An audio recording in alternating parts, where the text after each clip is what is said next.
Nah, aku sendiri itu pernah mengalami rasa inilah gitu di dunia kontes kecantikan ini dan sangat membekas gitu di hatiku.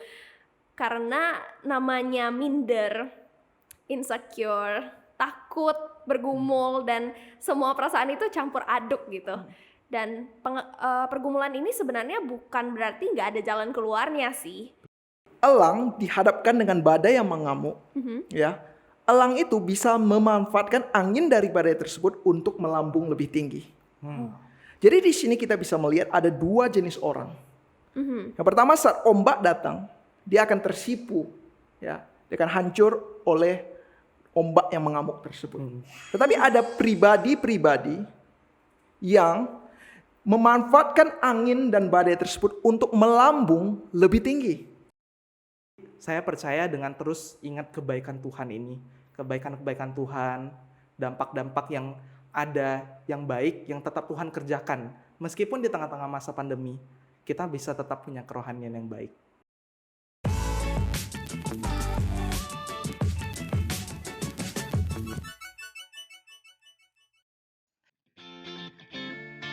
Halo pecinta ngopi, hari ini kita akan bersama-sama ngopi lagi yang sangat spesial.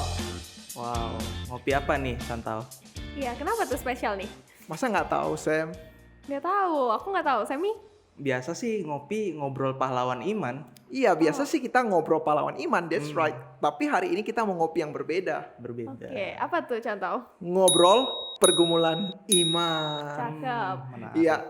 Jadi kalau pada 3 episode sebelumnya kita bersama-sama membahas dan mengupas beberapa tokoh Alkitab. Dan ke depan kita terus akan mengembangkan konten tersebut. Tetapi hari ini, ya saat ini saya mau memperkenalkan suatu konten yang berbeda yang akan juga kita kembangkan, yaitu ngobrol pergumulan iman. Nah di sini kita akan membahas tentang bagaimana dunia yang bergerak dan kita yang di dalamnya, khususnya sebagai anak muda Kristen, sebagai orang Kristen hidup di tengah-tengah dunia ini, ya. Bagaimana melihat dirinya, melihat Tuhan, dan juga mungkin ada isu-isu global yang kekinian, ya. Kita akan bahas di dalam season ngobrol pergumulan iman. Dan hari ini kita akan bersama-sama membahas satu tema, yaitu saya, dunia, dan Tuhan. Ya, bersama saya host daripada acara podcast Ngopi, Evangelis Yeskiel, dan ditemani dengan dua narasumber tamu kita yang sangat spesial tentunya. Bisa perkenalkan dirinya. Oke, halo pendengar semua, perkenalkan namaku Fedora Anabella, biasanya dipanggil Abel.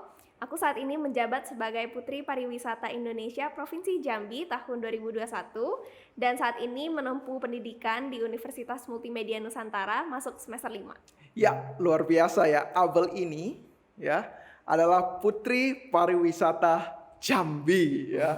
Wow, luar biasa ya. Luar biasa. Nah, bisa sedikit demonstrasikan nggak biasa bagaimana mempromosikan suatu wilayah, suatu kota? Oke, mungkin pendengar di sini ada yang belum berasal dari Provinsi Jambi ya. Jadi kalau misalnya pendengar ada yang dari kota lain, mampirlah ke kota Jambi. Nanti akan saya bawa jalan-jalan, mungkin ditemani Semi. Kita akan keliling ke Candi Muaro Jambi, candi terluas se-Asia Tenggara. Iya, luar biasa Luar ya. biasa. Emang ya Putri Pariwisata itu berbeda ya. Tertarik nggak untuk datang ke Jambi? Tertarik banget, Tertarik. Chantal. Padahal emang udah di Jambi. Iya. Waduh, oke. Nanti ke Jambi jangan lupa kita akan ajak jalan-jalan ya bersama Iya, pasti. nanti Putri Pariwisata, dan juga jangan lupa untuk ke GKPJ Gereja Kristen Protestan Jambi, salah satu kita bilang bahwa gereja yang memiliki sejarah yang panjang ya, merupakan salah satu gereja terbesar di Jambi ya. Ya. Oke. Ya, terima kasih untuk Abel. Nah, selanjutnya. Oke, shalom semua. Perkenalkan, nama saya Samuel Nicholas. Saat ini saya sedang studi di Seminari Alkitab Asia Tenggara di STT Saat. Dan secara khusus saat ini saya juga sedang melayani di GKPJ praktek pelayanan 2 bulan. Nah, secara khusus saya pelayanan di remaja ya. Ya, mungkin begitu Chantal. Ya, terima kasih ya Sam. Jadi Sam ini adalah mahasiswa teologi, kemudian fokus khususnya untuk anak-anak muda, Iya. remaja. Nah, kita kedatangan narasumber yang sangat luar biasa dan saya yakin seperti biasanya perspektif kita akan semakin luas dan kemudian yang kita bicarakan kiranya dapat menjadi berkat bagi kita semua yang mendengar. Ya, kita langsung saja masuk ya ke dalam tema kita, saya, dunia, dan Tuhan. Kita akan membahas yang pertama, saya. Ya, mengenai tema saya itu sangat luas cakupannya. Tetapi mungkin coba saya mau batasi dengan sesuatu hal yang berkaitan dengan kehidupan kita sehari-hari. Begini, kalau kita melihat dulu, kalau saya ingin mengetahui informasi tentang Sam, mengetahui informasi tentang Abel, itu sangat sulit kalau saya tinggal di zaman dahulu ya. Mungkin mau tahu kabar tentang kalian aja itu mungkin susah. Tetapi sekarang di zaman teknologi, media sosial, saya bisa tahu kehidupan kalian sehari-hari. Setiap jam saya tahu kalian kemana, pakai baju apa, hari ini makan apa yang kalian alami, semua itu bisa melalui media sosial gitu ya. Jadi ranah privasi mulai pelan-pelan dibukakan. Ya. Nah, tidak hanya hal tersebut, dulu misalnya Sam nih mau pergi mengembara dia, ya seperti maling kundang dia pergi, ya tiba-tiba balik sudah jadi orang kaya gitu ya. Kita nggak tahu kabarnya. Tetapi sekarang tiap saat saya bisa mengekspos kesuksesan saya, kehebatan saya, ketampanan saya, kecantikan saya. Tinggal kita klik dan post sehingga orang lain semua bisa melihat, wow luar biasa prestasimu, wow hebat sekali engkau dan sebagainya.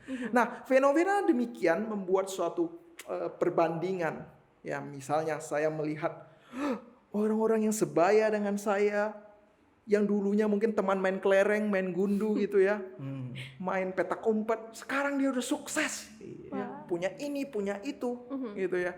Nah, jadi fenomena seperti ini membuat orang membandingkan satu sama lain dan membuat satu hal yang kita sebut dengan insecure, rasa minder, rasa tidak puas terhadap diri. Kok dia bisa, saya nggak bisa.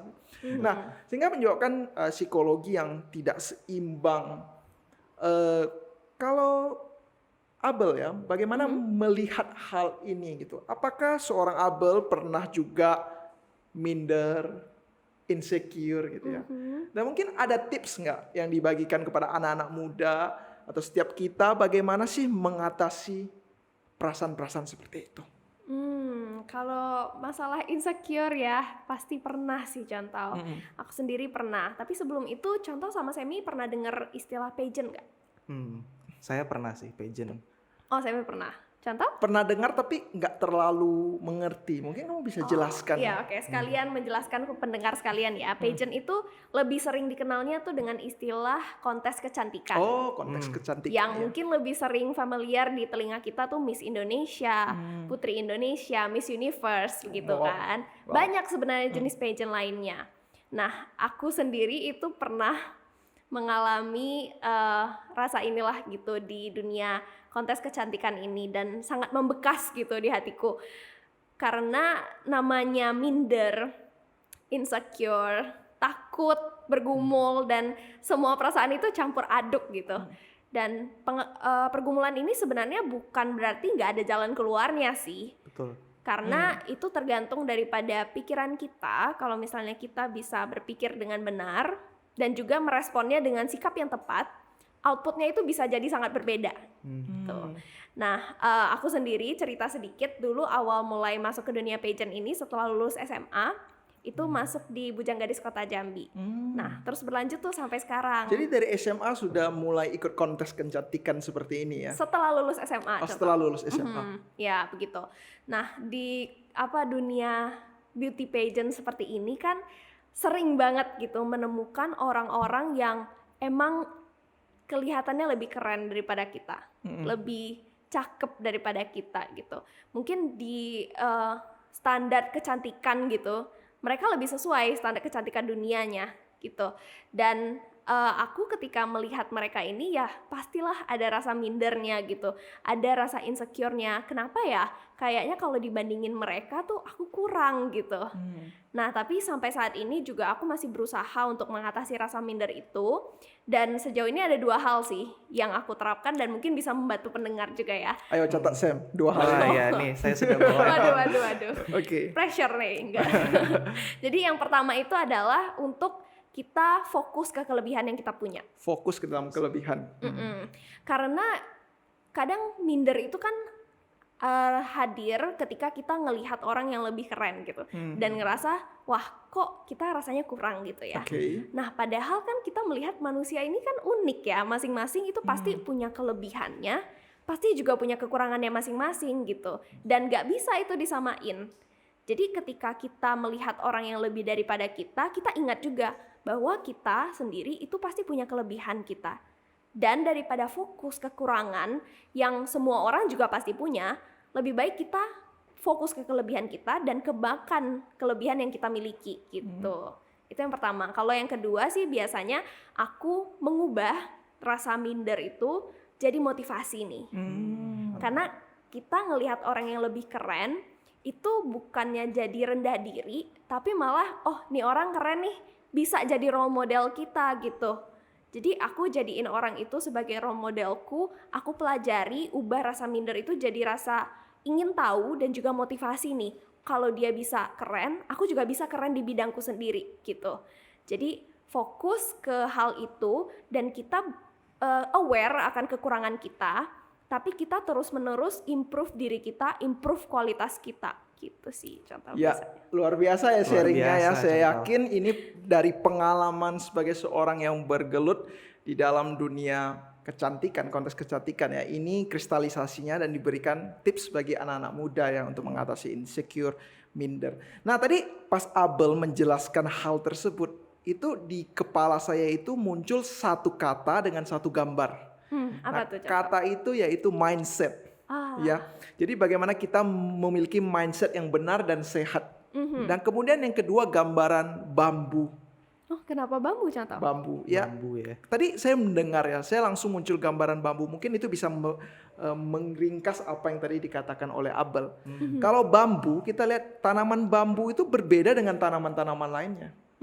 Ya, dia lurus, keras begitu, Kecil. berbeda dengan daun-daun lainnya. Berarti apa? Bambu itu unik. Setiap Iya. kita unik. Betul. Betul. Ya, setiap kita adalah bambu-bambu yang unik ya, berbeda dengan orang lain seperti kamu katakan tadi. Kemudian yang kedua, bambu itu fleksibel.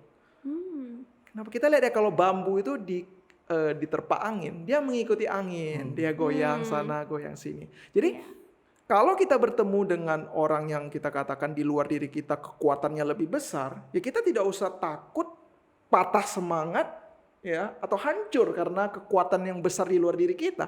Tapi justru kita harus belajar seperti bambu yang fleksibel, mengikuti gelombang tersebut. Ya kalau dia baik, ya kita harus ikuti, kita Ya, pelajari. Ya jadikan role model. Betul. Ya nggak usah kita iri, jauhi atau merendahkan, tapi kita justru mau belajar dari dia, fleksibel ya, mengikuti saja. Kemudian yang ketiga kita juga mau konsisten seperti bambu.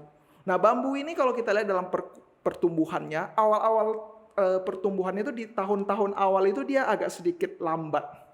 Tapi sebenarnya orang mungkin melihat ya, kok lambat banget. Tapi sebenarnya bambu itu pelan-pelan sedang membangun akarnya. Nah setelah terbangun dengan baik 3-4 tahun dia akan berkembang dengan pesat. Nah maka jadilah bambu. Ya, kita terus berusaha. Apa kelebihan kita coba gali di sana terus. Suatu saat waktunya tepat, akarnya kuat, base-nya bagus, kita akan berkembang. Ya. Benar-benar. Oke, tadi ini pengalaman Abel. Iya. Nah sekarang saya mau kembali ke Sam nih. Oke. Karena saya melihat bahwa kita harus penting nih kembali ke dalam firman Tuhan. Bagaimana melihat hal ini. Ya, Sam sendiri, ya pernah nggak juga mengalami minder, insecure begitu. Dan bagaimana dari firman Tuhan melihat hal ini dan bagaimana Sam melihat Alkitab itu bisa membantu Sam untuk mengatasi perasaan-perasaan seperti itu. Oke, ya. Saya pikir memang perasaan minder itu satu perasaan yang dialami oleh semua orang ya. Melihat tadi penjelasan Abel yang sangat baik, penjelasan contoh yang sangat baik, saya saja jadi minder gitu. Waduh, dengarnya gitu. gunakan yang tadi, Iya. poin-poin tadi. Iya, saya langsung Tidak udah minder. catat tadi ya. Oke. Kalau saya ingat-ingat lagi juga waktu SMA itu juga saya sering minder contoh. Iya. Karena waktu SMA itu saya berada di perkumpulan orang-orang yang hebat-hebat semua gitu. Orang-orang yang banyak ikut lomba, ikut organisasi, diminta guru ini, diminta guru itu. Sementara saya tuh enggak begitu loh. Jadi saya kadang mikir ya, wah mereka tuh hebat ya, bisa ini, bisa itu, kok saya enggak ya? Termasuk di sini Abel juga nih. Mungkin Abel tadi bilang baru ikut setelah SMA ya, padahal pada masa SMA dia juga banyak ikut hal-hal lain begitu yang keren-keren juga. Mm-mm. Kadang ada perasaan minder itu sih. Jadi kadang saya mikir, wah saya kok nggak bisa kayak mereka ya. Kok mereka hebat-hebat ya bisa ikut ini, ikut itu. Jadi saya juga pernah contoh mengalami minder ini. Jadi sekali lagi yang saya pengen bilang sih perasaan minder ini perasaan yang dialami oleh semua orang. Terlepas dari mereka sadar atau enggak mereka pernah mengalami minder, saya kira mereka pernah begitu. Dan kalau kita lihat kembali ya kepada Alkitab, kepada kebenaran firman Tuhan, apa sih akar masalah dari perasaan minder ini? Saya pikir jawabannya akar masalah dari minder ini adalah karena dosa. Karena dosa. Jadi kalau kita lihat lagi ya, dalam Kejadian 1, Kejadian 2, kita ingat waktu Tuhan menciptakan manusia. Tuhan menciptakan manusia dengan sungguh amat baik. Tuhan menciptakan manusia segambar dan serupa dengan Tuhan. Artinya kita punya keberhargaan sebenarnya di dalam diri kita. Tapi waktu dosa masuk ke dalam diri manusia, dosa itu merusak gambar dan rupa Allah yang indah tadi. Jadi terdistorsi gambar dan rupa Allah itu. Akhirnya karena gambar dan rupa Allah itu rusak, kita jadi meragukan Tuhan. Kita meragukan, Tuhan ciptakan saya baik nggak ya? Di Alkitab sih ngomongnya sungguh amat baik. Tapi kok saya nggak bisa ini, nggak bisa itu. Saya kok kurang di sini, kurang di situ. Saya kayaknya nggak punya kelebihan. Kita jadi meragukan Tuhan. Dan bukan cuma meragukan Tuhan. Dosa itu juga membuat kita jadi menentukan nilai diri kita secara salah. Kita baru lihat orang ini berharga kalau dia sudah bisa ini. Orang ini berharga kalau dia latar belakangnya seperti ini. Dia kurang berharga kalau dia nggak bisa ini, nggak bisa itu. Jadi itu membuat kita menentukan nilai diri kita secara salah. Itu sih akar masalahnya, dosa itu yang masuk ke dalam diri manusia sih. Oh alah, jadi sebenarnya akar masalahnya kalau gitu dari dalam kita ya, dari Betul. dosa itu. Iya, Dari betul dosa itu. itu. Nah, tapi kalau gitu Sam, gimana dong cara kita bisa lepas dari rasa minder yang terpaut sama dosa ini? Nah, ini pertanyaan yang penting nih. Untuk menjawab pertanyaan ini saya ingat waktu itu saya pernah membaca ya seorang pastor di Instagram, dia posting. Nah, saya akan bacakan buat kita ya. Oke. Dia bilang seperti ini. Gantian kamu yang catat. Oh iya, betul. Dia bilang begini, you are not what you did. You are not what someone did to you. You are not who others think you are. You are not who others say you are. But you are who Christ say you are. Kita itu bukan ditentukan oleh apa yang kita bisa lakukan. Apa yang sudah kita capai, achievement kita, bukan itu. Bukan latar belakang kita juga. Kita lahir dari keluarga ini, dari keluarga itu, baru kita berharga. Bukan itu. Kita berharga karena Kristus bilang kita berharga. Kristus mengasihi kita. Kristus mau mati buat kita. Kita yang nggak layak loh. Kita yang sebenarnya nggak layak dikasihi Tuhan. Tapi Tuhan mau kasihi kita.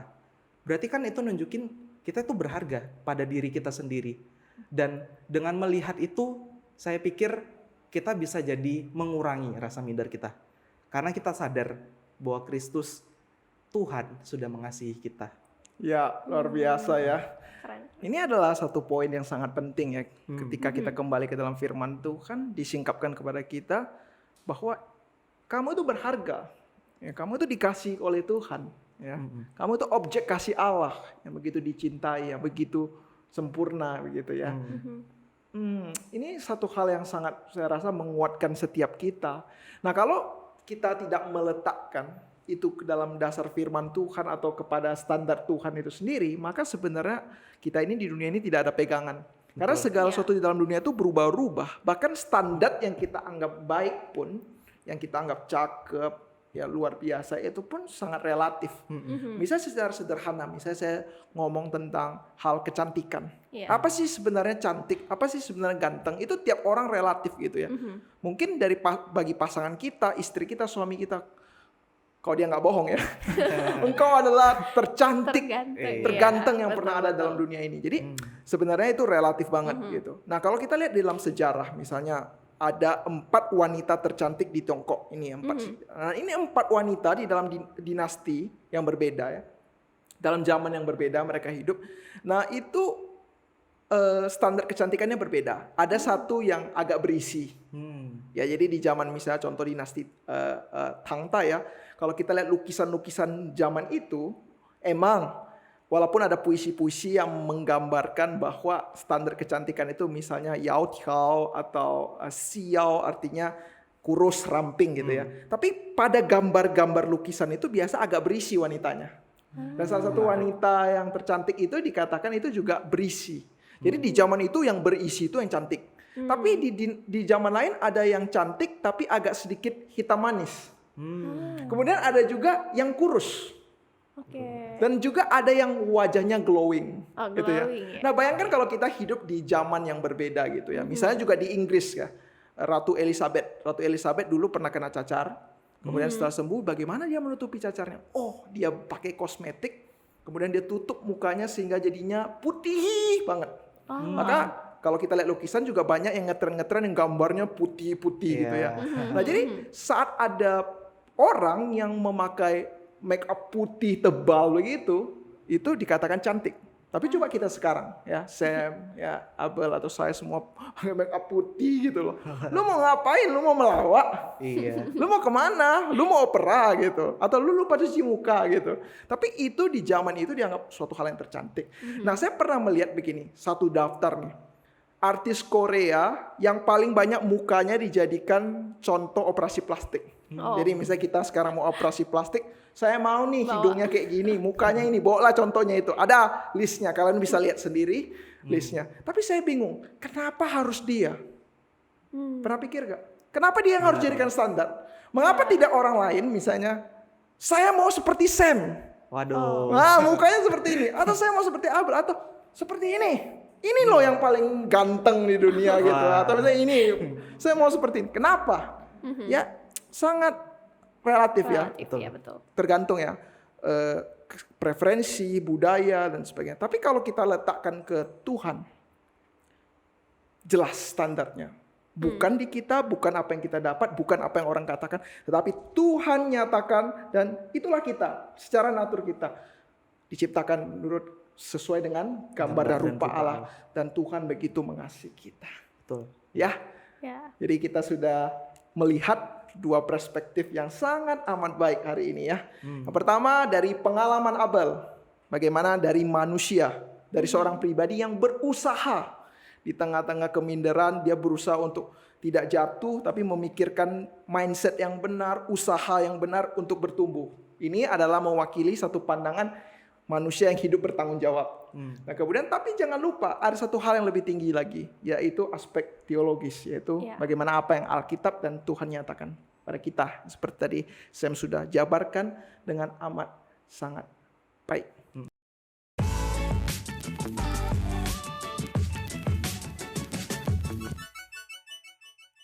Oke. Nah, dari saya kita akan move to pembahasan kedua, saya dunia. Kita mau bahas dunia nih. Oke. Dunia kita ini sekarang bergerak begitu cepat.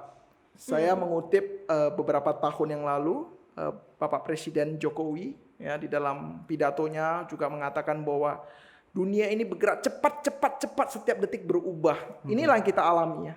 Segala sesuatu bergerak dengan cepat, khususnya di masa pandemi ini. Bahkan virus pun bergerak dengan cepat. Iya, Ya, benar. ada alfa, beta, plus dan sebagainya. Terus ya bermutasi ya. Dunia ini bergerak dengan cepat. Nah, sebagai orang Kristen, anak-anak muda sering sekali di dalam perubahan hidup yang begitu cepat mereka bingung, dibingungkan ini. Nah, kalau Abel sendiri melihat perkembangan dunia begitu cepat, kira-kira ke depan ini, masa depan ini bidang apa sih yang kira-kira memiliki suatu potensi? Oh, kalau bidang yang paling berpotensi, contoh menurut aku pribadi sih, kayaknya nggak akan jauh-jauh dari teknologi ya. Teknologi ya. Karena ya rasanya bakalan banyak memang bidang lain yang bakalan berkembang juga, tapi rasanya semua bidang itu pasti ada sangkut pautnya atau kaitannya dengan teknologi gitu. Karena kita sekarang ini semua bidang sedang proses menuju digitalisasi ya. Kita semua berpindah ke digital gitu. Dan nggak bisa dipungkiri, sebenarnya aku juga nggak bisa membayangkan secara jelas masa depan itu akan seperti apa. Tapi aku bisa yakin kalau misalnya ke depan teknologi itu akan semakin memengaruhi kehidupan manusia sih. Oke. Nah, kamu melihat perkembangan teknologi tadi ya sebagai suatu potensi yang suatu bidang yang akan berkembang pesat di masa depan, bahkan masa kini ya kalau kita melihat. Nah, kamu melihat itu sebagai suatu kesempatan atau ancaman? Oh, Kalau dibilang kayaknya bisa dua-duanya sih sebenarnya ya. Bisa sebagai kesempatan, bisa juga sebagai ancaman. Tapi kalau aku pribadi mau melihat dan mau meyakininya sebagai suatu kesempatan aja, contoh. Kesempatan. Karena kita bisa melihat teknologi ini kan terus berkembang nih pesat. Secara nggak langsung kita manusia yang terpengaruh juga mau nggak mau ikutan terdorong dan ikutan bergerak maju gitu. Kita ikut berkembang gitu kan. Meskipun ya memang banyak ancaman yang hadir dari teknologi ini, tapi justru keadaan itu nggak sih yang bikin kita jadinya terpaksa nih mau nggak mau harus keluar dari zona nyaman kita, ya kan? Dan dengan perkembangan teknologi yang ada juga kita itu banyak kesempatan dan banyak peluang-peluang yang terbuka luas gitu dengan adanya teknologi ini. Contohnya kita sekarang podcast kayak gini. Ini kan kita memanfaatkan teknologi untuk menjangkau orang lebih banyak, memberi dampak baik kepada lebih banyak orang gitu. Oke. Jadi kamu melihatnya perkembangan teknologi yang begitu pesat itu sebagai suatu justru kesempatan ya. Ya.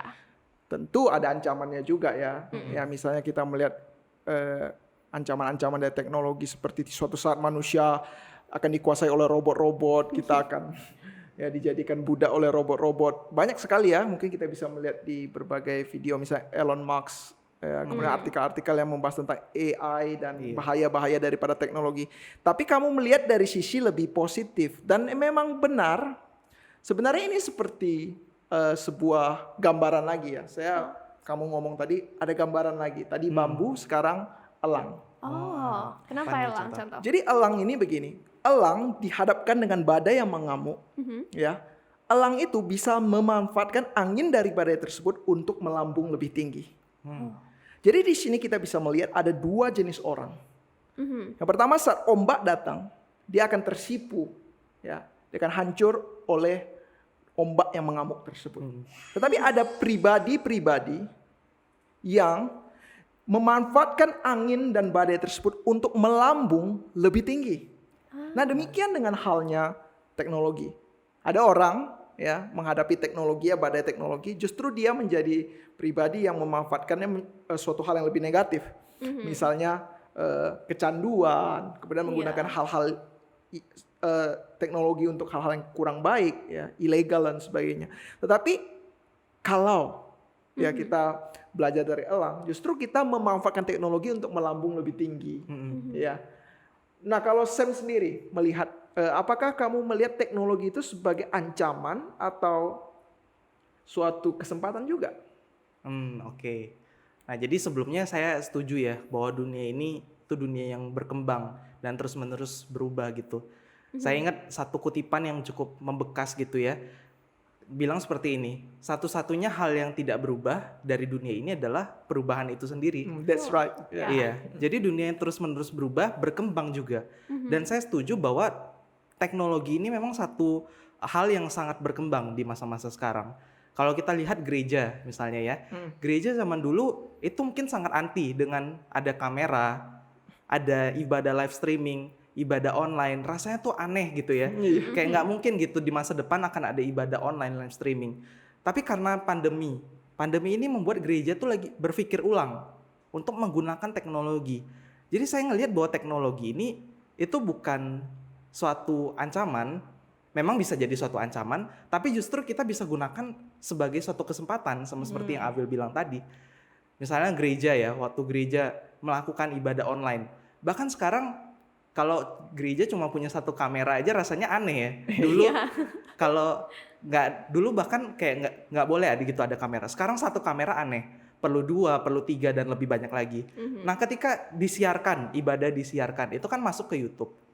Artinya kalau masuk ke YouTube nggak terbatas kan, hanya kepada jemaat satu gereja tertentu. Bisa diakses oleh lebih banyak orang, jangkauannya jadi lebih luas gitu loh. Nah, andaikan saja nih misalnya siaran ibadah online itu masuk ke beranda salah satu orang yang belum percaya, belum percaya sama Tuhan, dan kemudian dia nggak sengaja misalnya ngeklik. Waktu ngeklik itu ternyata hamba Tuhannya itu lagi berkhotbah, menyampaikan firman Tuhan, dan itu menegur dia secara pribadi. Dia langsung disadarkan, wah Tuhan mengasihi saya ya, saya yang berdosa tapi Tuhan mau mati bagi saya. Mm-mm. Akhirnya mungkin dia setidaknya dia memikirkan ulang. Bahkan mungkin juga dia jadi bertobat, jadi orang Iya. Kristen. Jadi saya lihat memang teknologi ini justru harus dipakai oleh gereja untuk jadi satu alat untuk mengembangkan pelayanan dan menyampaikan Injil kepada lebih banyak orang. Iya. Kalau tadi Sam berarti setuju sama aku ya bidang Iya, teknologi. Nah, tapi kan banyak nih bidang lainnya dan kita lihat juga dunia ini nggak semua orang fokusnya itu ke IT kan, ke Betul. teknologi. Kalau dari contoh sendiri gimana contoh? Menurut contoh gimana? Iya kan kita banyak bidang nih dalam aspek kehidupan kita. Nih teknologi ini suatu hal yang penting ya sekarang ini ya. Iya. Ya, Cuma kita nggak boleh mengabaikan bidang-bidang yang lain. Ya karena saya yakin bahwa setiap bidang itu ada nilainya sendiri. Ya, maka seharusnya bukan bidang mana, pertanyaannya bukan bidang mana yang paling baik, paling bagus, tetapi bagaimana setiap bidang berintegrasi.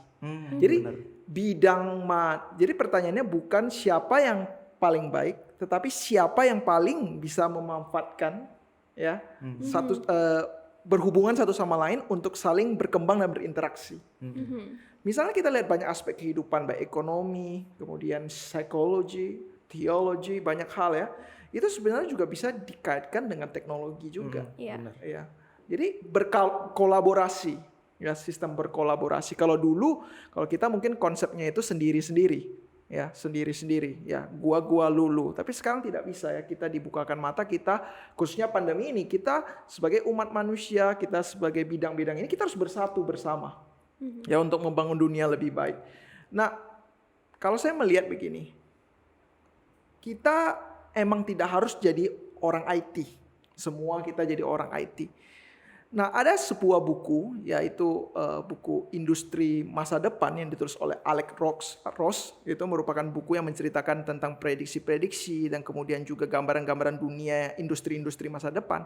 Salah satu babnya menceritakan ada satu tempat di Amerika, yaitu disebut dengan Silicon Valley. Nah, itu satu tempat itu penuh dengan digital, penuh dengan perkembangan internet, itu salah satu sumbernya itu di sana. Jadi jujur, kalau dunia-dunia atau negara-negara lain mau seperti Silicon Valley, Indonesia atau negara-negara lain untuk menyusul Silicon Valley agak sulit. Sulit ya. Ya, agak sulit. Benar. Ya karena di situ merupakan sumbernya, pusatnya gitu. Tetapi bukan berarti kita tidak bisa belajar dari Silicon Valley gitu ya. Nah, contoh misalnya ada negara Estonia, ya. Estonia mulai mencoba pemerintahannya itu sudah menggunakan elektronik. Ya, jadi sistem elektronik gitu ya. Kemudian kita melihat juga Indonesia sebenarnya sudah bergerak ke arah hal tersebut ya. Segala sesuatu sudah menggunakan media elektronik juga gitu. Nah, tapi dengan model dan gaya negara masing-masing gitu. Jadi menurut saya begini, kita semua tidak harus menjadi Silicon Valley. Tetapi kita bisa menjadi Estonia dan Indonesia yang berkembang dengan ciri khas kita masing-masing. Ya, tapi kita tetap mau belajar dari yang terbaik tersebut. Ya, suatu saat mungkin ya kita bisa lebih baik lagi. Ya, mungkin sekarang belum, tapi nanti ke depan ya. Nah, tapi hal ini prinsip yang baik bagi kita bahwa kita semua bidang tidak semua IT. Tetapi kita bisa belajar dari hal tersebut. Dan bagaimana mengembangkan kelebihan-kelebihan dari bidang kita, kemudian kita coba integrasikan dengan cara dan khas kita masing-masing. Oke. Ya, itu sih menurut saya gitu. Tapi ngomong-ngomong begini ya, soal perkembangan teknologi, kita harus mengikuti zaman. Tadi kalian berdua dan saya sendiri juga prefer bahwa teknologi itu kita harus melihatnya dari sisi lebih positif. Betul, positif. Kita harus memanfaatkannya. Tetapi bagaimana Sam? Abel ya, mungkin kalian pernah mendengarkan satu statement demikian. Kita ini sebagai orang Kristen gak boleh ikut arus. Oh iya. Kalau ikut arus itu ikan mati. Kalau ikan hidup lawan arus. Gitu ya. Nah, bagaimana tadi mengikuti perkembangan teknologi dan melawan arus? Bagaimana kamu melihat hal tersebut, Sam? Ini menarik ya. Saya pribadi juga sering kali mendengar banyak orang yang bilang seperti itu. Kita nggak boleh serupa dengan dunia ini, kita nggak boleh sama dengan dunia ini. Nah, kalau saya duga, orang-orang seperti itu mungkin punya konsep yang seperti itu karena dia membaca tulisan Paulus di surat Roma ya? Di surat Roma. Roma 12 ayat 2 itu kan bilang, janganlah kamu menjadi serupa dengan dunia ini. Iya. Nah, kalau kita ambil secara literal, memang kesannya nggak boleh sama dengan dunia. Dunia begini, kamu harus begitu. Nggak boleh sama sekali. Nah, tapi kita nggak boleh ambilnya literal begitu. Oke. Kita perlu tafsirkan sesuai dengan konteksnya pasti ya. Karena kalau kita comot begitu doang, ya bisa jadi salah begitu.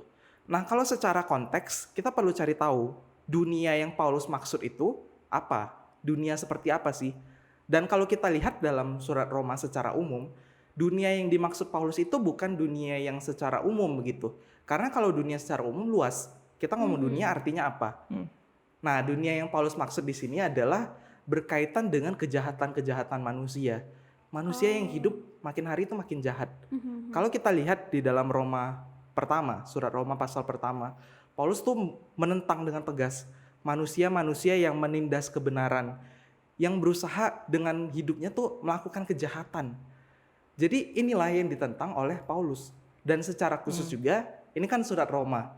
Yang berusaha ditentang Paulus dalam dunia ini, itu adalah pemerintahan Romawi pada saat itu. Yang jahat dan juga kejam begitu. Nah, kalau kita tarik dalam konteks kita sekarang, dunia yang berubah, dunia yang berkembang, kita perlu pilah-pilah ya mungkin ya. Karena di dalam dunia yang berubah dan berkembang pasti ada yang sesuai dengan kebenaran firman Tuhan, dan ada juga yang tidak sesuai dengan kebenaran firman Tuhan. Nah, kita perlu pilah mana yang sesuai kebenaran firman, mana yang enggak. Misalnya kita lihat di berbagai media ya, tadi contoh sudah bilang bahwa sekarang media-media itu bisa menyebarkan begitu banyak tentang orang-orang.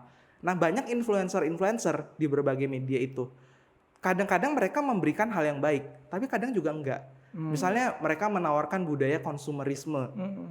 Misalnya makan nasi goreng 300 juta misalnya. Nah, itu kan budaya-budaya konsumerisme begitu. Yang mungkin kurang baik untuk kita ikuti, kita teladani begitu ya.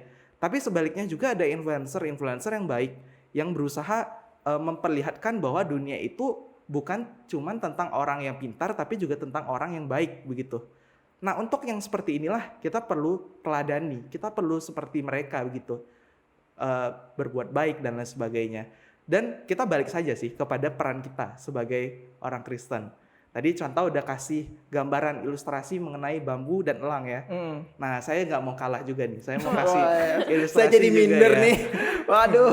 Nah, tapi Saya lihat Tuhan, saya nggak minder. ilustrasi saya ini dari Alkitab, jadi nggak perlu minder. Wah, Oke, itu oke. udah Iya. pasti kalah nih. Kenapa? Apa tuh? Apa firman Tuhan Nah, katakan? firman Tuhan katakan kita sebagai orang Kristen itu sebagai garam dan terang. Yes, that's right. Satu gambaran yaitu garam dan terang. Kita dipanggil kepada dunia ini untuk tampil berbeda dan memberikan rasa, menerangi gitu loh. Jadi kita perlu menghidupi peran kita sih sebagai orang Kristen, menggarami dan juga menerangi dunia yang tawar dan dunia yang gelap ini. Dan di tengah-tengah perkembangan ini, ya kita perlu jalankan peran kita itu sebagai garam dan terang. Iya, jadi kuncinya itu sebagai garam dan terang dunia. Jadi bukan masalah kita harus selalu menolak dunia, tetapi kita melihat kalaupun kita mencoba mempelajari hal tersebut, apakah kita bisa jadi berkat? Betul. Ya, dan kemudian apakah itu sesuai dengan kebenaran firman Tuhan? Kalau tidak sesuai dengan kebenaran firman Tuhan, tidak jadi berkat, kita tolak.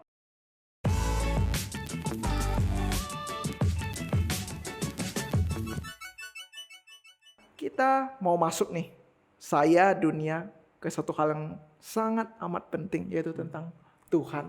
Oke. Ya, tadi kita juga sepakat, kita belajar bahwa dunia berkembang begitu cepat, begitu pesat. Nah, kalau kita teliti, khususnya dalam firman Tuhan, kembali ke dalam Alkitab, kemudian sejarah dunia, biasanya kalau manusia sudah mulai meningkatkan yang namanya akunya, intelektualnya, membangun kebudayaannya, ada kecenderungan untuk menolak Tuhan. Ya. Nah, menurut Abel sendiri, siapa Tuhan itu sebenarnya di dalam pribadi Abel? Apakah Abel setuju bahwa kita tidak butuh Tuhan, kita perlu teknologi saja, kita butuh kepintaran kita saja? Dan bagi Abel, siapakah Yesus Kristus itu? Oh, oke. Kalau misalnya dibilang untuk pernyataan tidak butuh Tuhan, tentu aku tidak setuju. Contoh. Tidak setuju ya? Iya, karena aku meyakini bahwa di dalam hidup kita ini ada kuasa yang jauh lebih besar dari manusia yang mengontrol kehidupan manusia gitu. Karena rasanya nggak masuk akal aja gitu. agak mustahil bagaimana dunia ini yang begitu kompleks tetap bisa berjalan dengan sistem yang sangat rumit gitu, tapi berjalannya dengan lancar dan teratur. Kalau misalnya nggak dikontrol oleh seseorang, satu sosok gitu, kekuatan yang lebih besar daripada kita gitu. Jadi aku pribadi sangat meyakini adanya Tuhan, dan hidup kita ini nggak bisa berjalan dengan diri kita sendiri, kita nggak bisa bergantung sama diri sendiri, tapi kita butuh Tuhan di dalam hidup kita gitu. Dan aku kalau misalnya dengan Yesus, menurutku Yesus itu adalah tempat bersandar dan tempat berpegang yang teguh yang paling nyaman gitu. Karena apapun yang aku hadapi dalam kehidupan ini, aku tahu bahwa hidup aku ada di dalam tangan Tuhan. Dan aku tahu juga bahwa Tuhan Yesus itu udah mempersiapkan yang terbaik buat aku. Jadi apapun yang aku hadapi, sesulit apapun itu, aku bisa percaya dan bersandarnya sama Tuhan. Oke. Jadi Abel menolak bahwa ada pandangan yang mengatakan kita tidak butuh Tuhan. Justru kita butuh Tuhan. Betul. Butuh sandaran gitu, batu karang yang teguh, yaitu Yesus Kristus. Nah, tetapi ada juga orang yang sebenarnya tidak menolak untuk percaya akan Yesus, percaya akan Tuhan. Saya percaya Tuhan, saya mau bersandar padanya, tetapi ya tergantung waktu saya. Kalau saya lagi butuh, saya baru cari Tuhan. Jadi enggak masuk ke dalam seluruh aspek kehidupannya, tapi saya butuh baru Tuhan. Cari Tuhan. Kalau nggak butuh ya saya yang lain saja seperti biasa. Saya gunakan hal-hal yang ada di dalam dunia, tidak ada bedanya ya dengan orang sekitar saya. Nah, jadi saya teringat tuh salah satu buku Edward de Bono. Dia menggambarkan bahwa manusia itu memiliki 6 pola pikir. Dia gambarkan seperti topi. Ada seperti topi fakta, topi planning, topi feeling, dan sebagainya. Ada 6 gitu ya. Nah, jadi saya berpikir, apakah agama, khususnya Tuhan itu, sering sekali digambarkan sebagai pelengkap saja. Seperti topi. Kalau butuh baru pakai, nggak butuh letak gitu ya. Iya. Nah, ini saya rasa sangat amat berbahaya ya kalau memiliki pemikiran seperti itu. Nah, kalau Sam sendiri setuju nggak sih kalau misalnya agama itu dianggap hanya sebagai pelengkap, aksesoris gitu. Mau pakai topi baru pakai, nggak mau letak. Dan kemudian menjadikan iman kepercayaan itu sebagai hobi saja, itu salah nggak? Menarik ya. Nah, kalau tadi dengan statement pertama, kita nggak butuh Tuhan, Abel nggak setuju ya. Nah, dengan statement ini agama sebagai pelengkap, Tuhan sebagai pelengkap, itu saya juga nggak setuju contoh. Kita tolak juga ya? Tolak juga. Iya. Karena kalau kita lihat kepada Tuhan kita di dalam Alkitab, yang disampaikan di dalam kebenaran firman Tuhan, kita lihat Tuhan yang begitu baik loh buat kita. Seperti tadi saya sudah bilang ya, kita ini nggak layak. Kita nggak layak dikasihi, tapi Tuhan mengasihi kita. Bahkan bukan cuma Tuhan mengasihi kita, tapi Tuhan mati buat kita. Tuhan mati menebus dosa-dosa kita. Nah, rasanya nggak etis ketika kita membalas kebaikan Tuhan yang luar biasa ini dengan hanya menjadikan dia sebagai pelengkap saja. Seperti gambaran topi tadi. Kalau kita mau pakai, baru kita pakai. Misalnya hari ini panas, butuh nih pakai. Hari ini nggak panas, nggak usah pakai gitu. Itu kan cuma jadi pelengkap, hal yang kita pakai sewaktu-waktu. Rasanya nggak etis banget kita menjadikan Tuhan yang sudah begitu baik sama kita cuma jadi pelengkap seperti itu. Jadi saya jelas sangat tidak setuju kalau agama sebagai pelengkap.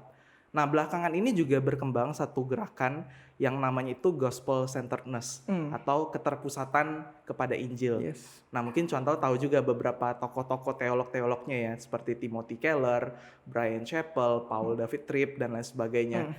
Nah, mereka ini berusaha untuk mempelopori gerakan gospel centeredness ini.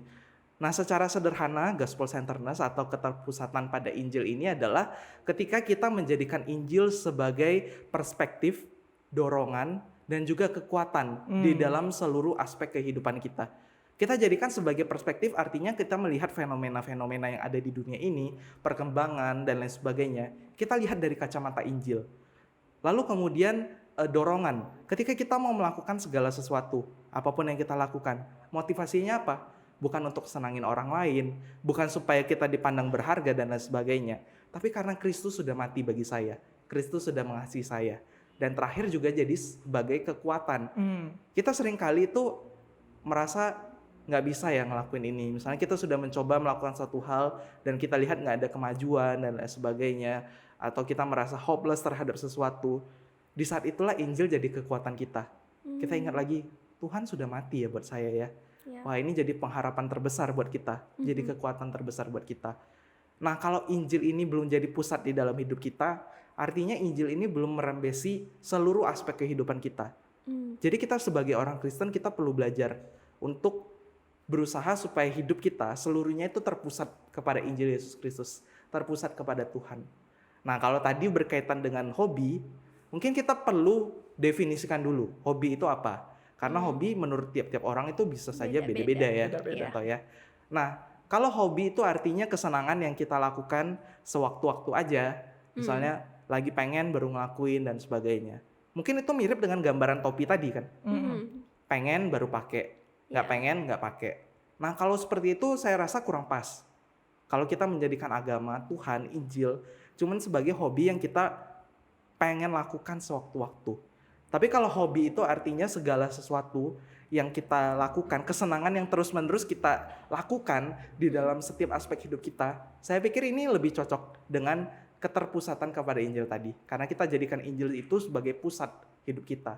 Iya. Oke, jadi di masa dunia yang berkembang begitu cepat pun Kristus Tuhan itu harus jadi pusat dalam segala kehidupan kita. Tuhan bukanlah pelengkap ya, dan dia juga bukanlah segala sesuatu yang kita mau baru cari, tetapi seluruh aspek kita harus berpusat kepada Tuhan. Ya, bahkan sampai dari aspek terkecil pun kita makan, kita minum, kita gosok gigi, pakai sepatu, bagaimana kita kaitkan dengan keterpusatan pada Kristus? Misalnya nih, saya lagi bangun nih, saya bangun tidur. Bagaimana saya mengaitkan bangun tidur saya, kemudian saya bangun, mandi, gosok gigi, ikat tali sepatu dan sebagainya dengan keterpusatan terhadap Kristus. Nah, itu sangat penting ya. Kalau kita sudah bisa menemukan jawaban akan hal tersebut dan bahkan kita mempraktekkan dalam kehidupan, dijamin hidup kita akan sangat amat berbeda. Ya, pasti. Oke. Nah, tapi ngomong-ngomong tentang Kristus sebagai pusat, nah di masa pandemi tersebut, di masa pandemi saat ini yang kita alami, seolah-olah pusatnya itu mulai kabur gitu. Ya, manusia, setiap kita ya mungkin dilanda masalah ekonomi, kemudian ada yang masalah bergumul dengan penyakit ini juga ya, terpapar oleh virus, kemudian pergumulan akan masa depan dan sebagainya, sehingga membuat pribadi-pribadi kita itu semakin jauh dari pusat dan bahkan meragukan pusat hidup itu. Nah, kalau Abel sendiri di masa pandemi ini, kira-kira apa yang terhilang dalam kehidupan Abel, khususnya di dalam spiritualitas deh? Oke. Kalau di masa pandemi ini, jujur, kehidupan rohani itu emang rasanya agak macet gitu ya. Agak macet ya. Bahkan kadang-kadang aku ngerasa juga agak turun gitu. Kadang, karena memang perubahan persekutuan ibadah yang tadinya kita offline ketemu langsung ke online itu jauh gitu. Banyak hal-hal yang berubah dan aku ngerasa juga rasanya kehilangan excitement dan sukacita gitu ketika bertemu secara langsung dengan saudara seiman beribadah gitu. Tapi setelah aku pikirkan kembali, sebenarnya semuanya kembali ke niat sih. Karena kita ya sesulit apapun gitu, kalau misalnya ada niatnya pasti ada jalannya gitu. Kalau ada niatnya ya persekutuan itu tetap bisa aja jalan gitu. Meskipun ya kita secara online ke offline gak bisa bohong lah, kalau misalnya kita secara offline ketemu kan mungkin bisa lebih terasa gitu, langsung kehadiran satu sama lain. Terasa juga ada kekuatan gitu yang kita dapatkan, tapi online pun kita juga tetap bisa merasakan hal itu sebenarnya. Jadi sekarang aku pribadi sedang berusaha banget untuk ingat bahwa ya gak ada alasan lah Bel gitu. Kalau ada niat ya bisa aja kau tetap bersekutu sama Tuhan gitu. Dan aku juga ingat bahwa di hidup ini tuh sebenarnya Tuhan gak butuh sama sekali ke kita ya kan. Aku yang butuh Tuhan gitu. Jadi harusnya aku yang semakin sering dan semakin rajin mencari Tuhan. Iya. Kita seharusnya tidak ada alasan untuk tidak mencari Tuhan. Betul. Karena justru kita yang butuh Tuhan. Betul. Ya, tanpa Tuhan kita tidak bisa melakukan apa-apa. Ya. Ya, sering sekali kita terbalik ya. Justru di masa-masa kita butuh Tuhan, kita semakin jauh daripadanya. Ya, apalagi di masa pandemi ini. Nah, kalau menurut Sam sendiri, ya, bagaimana? Apakah ada merasa keterhilangan atau mungkin kita melihat ini berdampak kepada kelesuan spiritualitas kita di masa pandemi ini? Iya, jadi saya setuju ya sama Abel bahwa memang di tengah masa-masa yang tidak mudah ini pasti kita mengalami ya namanya kelesuan rohani itu. Mungkin kita merasa jauh dari Tuhan karena kita nggak bisa bersekutu bersama dengan saudara-saudari seiman kita. Jadi memang saya setuju bahwa ibadah secara tatap muka, secara komunal itu nggak bisa menggantikan ibadah online begitu. Jadi nggak akan tergantikan lah begitu. Nah tapi di tengah-tengah masa-masa seperti ini kan kita dipaksa. Kita beribadah dari rumah ya, kita nggak bisa ke gereja dan lain sebagainya. Tapi saya percaya bahwa meskipun di tengah masa-masa yang tidak mudah ini, kita tetap dapat meyakini bahwa ada Tuhan yang sama-sama dengan kita. Meskipun kita nggak bisa ngobrol sama dengan saudara seiman kita, teman-teman kita di gereja, nggak bisa ketemu langsung, tapi kita masih bisa cerita sama Tuhan. Kita masih bisa ngobrol sama Tuhan, ceritain keluh kesah kita, apa yang kita alami sama Tuhan. Kalau hari ini kita masih bisa bangun, kita masih bisa bernafas, bahkan kita masih bisa dengerin podcast ini, bukankah itu juga adalah kebaikan Tuhan di dalam hidup kita? Iya, betul. Dan saya pikir dengan terus merenungkan kebaikan Tuhan, di tengah-tengah kita sadar juga bahwa kita nggak layak terima itu. Hal itu akan buat kita punya kerohanian yang tetap baik, sekalipun di tengah-tengah masa pandemi ini sih. Dan kalau kita lihat juga, di tengah-tengah masa pandemi seperti tadi kita bilang, kita udah banyak cerita ya, bahwa teknologi itu berkembang dengan begitu pesat. Kita memang nggak bisa ketemu dengan teman-teman kita secara langsung, secara fisik. Tapi kita masih bisa ngobrol dengan teman kita secara virtual, menggunakan teknologi. Misalnya nge-Zoom, ya, lalu WhatsApp call dan lain sebagainya. Kita masih bisa cerita sama teman-teman kita, saudara-saudari seiman kita. Nah, jadi saya percaya dengan terus ingat kebaikan Tuhan ini, kebaikan-kebaikan Tuhan, dampak-dampak yang ada, yang baik, yang tetap Tuhan kerjakan. Meskipun di tengah-tengah masa pandemi, kita bisa tetap punya kerohanian yang baik. Ya, saya setuju dengan hal tersebut ya. Sekali. Di masa-masa pandemi ini saya juga banyak bertemu dengan orang dan bercakap-cakap ya. Kelesuan rohani itu merupakan satu topik yang sering di-sharingkan juga ya. Ya, bagaimana sih supaya saya tidak lesu, tidak kering rohaninya gitu. Nah, biasa dalam pembicaraan-pembicaraan tersebut muncul tuh dua jalan keluar. Salah satunya itu rekreasi. Yaitu cobalah sekali-kali kita keluar ya, jauh dari kepenatan dan rutinitas gitu. Kemudian, tapi itu satu sisi baik, tapi satu sisi juga tidak menghilangkan masalah. Karena saat kita selesai rekreasi, kita kembali lagi ke masalah tersebut. Kemudian kedua, mencoba inovasi. Ya, kita sih sudah bosan. Mungkin kita coba inovasi baru supaya kita semangat kembali gitu. Tapi terus berinovasi, rasanya kok masih burn out, masih mandet gitu ya. Nah, kita sadari ternyata masalahnya itu juga ternyata bukan di inovasi gitu. Inovasi itu berbicara tentang hal-hal di luar, tapi mungkin hal-hal esensi yang di dalam itu. Jadi menurut saya di tengah-tengah kelesuan rohani ini ada baiknya kita tidak hanya fokus ke rekreasi ataupun hanya mencari hal-hal yang bersifat inovasi ataupun sensasi. Tetapi kita harus kembali ke esensi dan lebih banyak bermeditasi. Itu ya. Menarik ya. Nah, meditasi bukan bertapa, tetapi lebih merenungkan firman Tuhan. Kita kemudian merenungkan lagi panggilan Tuhan di dalam kehidupan kita. Kemudian merenungkan siapa kita, bagaimana posisi kita dengan dunia dan kita dengan Tuhan. Ya, kita renungkan, meditasi, dan kuncinya banyak bersyukur. Betul. Ya. Oke, demikian kita ngobrol-ngobrol tadi ya. Kita sudah ngobrol tentang saya, dunia, dan Tuhan ya, luar biasa. Saya yakin ini setiap kita juga terberkati ya mulai pembicaraan ini, dan saya yakin setiap pendengar juga terberkati melalui apa yang kita perbincangkan ya. Nah, demikian acara podcast Ngopi. Nah, sebelum kita tutup, mungkin masing-masing memberikan closing statement ya. Dari Sam. Dari saya ya. Ya, jadi saya coba kaitkan antara 3 subtopik kita pada hari ini ya. Ya, baik. Saya, dunia, dan Tuhan. Mungkin saya akan bilang seperti ini. Diri saya berharga karena Tuhan menciptakan saya berharga. Maka itu jalanilah peran saya di dunia ini sebagai garam dan terang dengan satu motivasi, jadikan Tuhan sebagai pusat di dalam hidup saya. Oke, luar biasa ya. Abel, mungkin ada closing statement? Ya, kalau aku mengingat perbincangan kita hari ini ya, kita membahas saya, dunia, dan Tuhan. Yang paling aku ingat adalah kita harus selalu ingat bahwa saya itu berharga, saya tuh indah di mata Tuhan. Dan juga dunia ini di tengah perkembangannya yang begitu pesat, juga ada banyak kesempatan, ada banyak peluang yang bisa kita manfaatkan dengan baik. Dan terlepas daripada itu, kita tidak boleh lupakan bahwa selalu ada Tuhan yang mengontrol setiap kehidupan kita, dan selalu ada Tuhan yang bisa kita andalkan.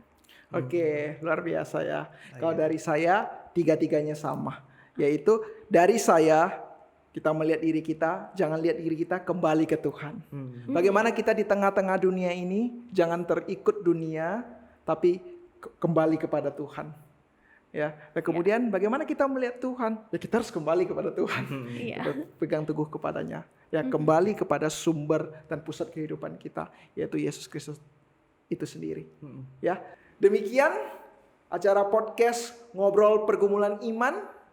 Terus dukung pelayanan ini di dalam doa, dan kiranya Tuhan memberkati setiap kita. Soli Deo Gloria. Bye-bye.